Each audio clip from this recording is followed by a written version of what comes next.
இந்த இடத்துல 1777வது வருஷம் அந்த வருஷத்துல சிவபெருமான் நேர்ல வந்திருக்காரு. நேர்ல வந்து இங்க நம்மள மாதிரி இருக்க ஒரு சாதாரண மனிதருக்கு காட்சி கொடுத்திருக்காரு.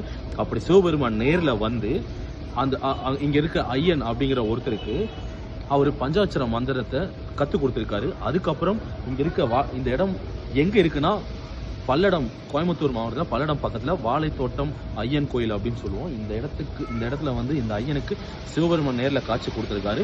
அது இல்லாம இந்த இடத்துல சுயம்பா ஒரு லிங்கமும் உருவாயிருக்கு. இந்த லிங்கத்தை இப்ப வந்தாலும் பார்க்கலாம். இவ்வளோ அதிசயம் நடந்த ஒரு இடம். இந்த கிழுவை மரத்துக்கு கீழே தான் சிவபெருமான் இந்த ஐயனுக்கு காட்சி கொடுத்திருக்காரு. இந்த அதிசயம் நடந்த இடம் வாழ்க்கையில ஒரு தடவை வந்து பார்த்துருங்க. யாருக்கெல்லாம் சிவபெருமானை பிடிக்குமோ, யாருக்கெல்லாம் சித்தர்களை பிடிக்குமோ அவங்க அத்தனை பேரும் வந்து பார்க்க வேண்டிய ஒரு இடம்.